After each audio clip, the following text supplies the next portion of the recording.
Hello everyone, কি অবস্থা? কেমন আছেন সবাই? আশা করি ভালো আছেন। আর আমরাও ভালো আছি, কিন্তু আবার ভালো না। কারণ হচ্ছে আমরা এই রাস্তাটা অনেক দিন হচ্ছে যাওয়া আসা করিনি। আর এখানে সবাই ভালোভাবেই জানেন যে আমরা এই যে সামনের এই খেজুর গাছটা, এই যে সারি সারি, এইখানে একটু দাঁড়াতাম, এখানে বসতাম। এদিকে আর আসা যাচ্ছে না, এত কাদা। আর অতিরিক্ত বৃষ্টি হয়েছে এই সিজনে, যার জন্য আর কি এই যে এই পাশে পুরো মাঠ, এই মাঠে একটু পানি কম আছে।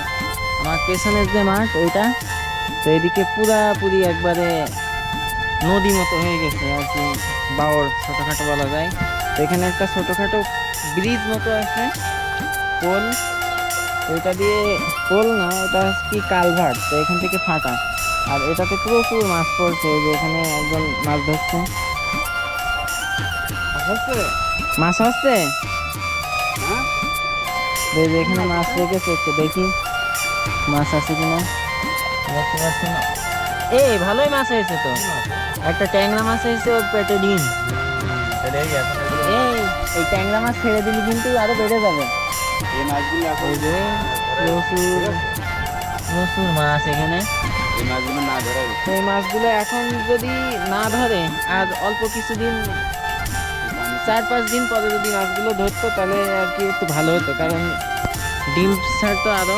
এই যে মাছ যেটা ধরেছে এখন, ট্যাংরা মাছ, ওটা হচ্ছে পেটে ডিম রয়েছে। তো ওটা যদি কিছুদিন পরে ধরতো, তাহলে দেখা যেত যে ওর যে ডিমগুলো, ওইগুলো দিয়ে আরো অনেক মাছ হতো।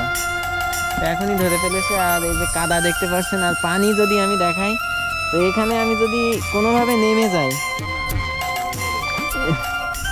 এখানে আমার কোনো ঠেউ নেই। এই যে এই জায়গাটা, এখানে আমি নেমে গেলে আমার মাজা পর্যন্ত ডুবে যাবে, কারণ এই রাস্তাটা অনেক উঁচু। এগুলো হয়তো বা যখন খালি খালি ভিডিও বানাইছি, পানি থাকা বাদে, তখন দেখেছেন। আর এখন এই যে পুরোপুরি এখানে নৌকা চালালে নৌকা চলে যাবে। আর ওই পাশে এখান থেকে 300-400 মিটার পরে, তারপরে যে কিছু জমি আছে যেখানে পানি ওঠেনি। আর এই পাশে পুরো গ্রামটা জুড়ে একবারে ওই পাশ দিয়ে নিয়ে, এখানে একটা মাঝখানে রাস্তা আছে, রাস্তার ওই পাশে আবার একই অবস্থা। তো টানা হচ্ছে 20-25 দিন বৃষ্টি হয়েছে, কোনোভাবে থামিনি। এই আজকে একটু থেমেছে। আর এই যে হচ্ছে মাছ ধরছিল, তুমি আসছো এদিকে দেখছি।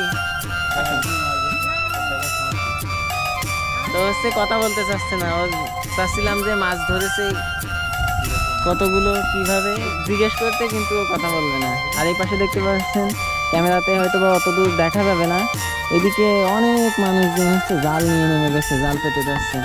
এই যে আপনার লম্বা জাল যেগুলো, ওইগুলো পেতে দেয়, দিলে ওখানে অনেক মাছ হয়। এই পাশে আরও আছে। তো ওই পাশে সামনে রাস্তা কেটে দিয়েছে, আর এই রাস্তা কেটে ওখান থেকেও পানি আসছে, পানির স্রোত। তো যেখানে যেখানে পানির স্রোত আছে, সেখানে সেখানে সবাই আর কি এরকম সিস্টেম করেছে। এই যে এখানে যেটা দেখতে পাচ্ছেন, মাছও প্রচুর হচ্ছে। এখন এ যদি একটু কথা বলতো তাহলে তো হতো। ও হচ্ছে সবার থেকে ছোট এখানে যারা মাছ ধরছে। তো ছোট হয়েও ও তো অনেক মাছ ধরে ফেলেছে, তাই না?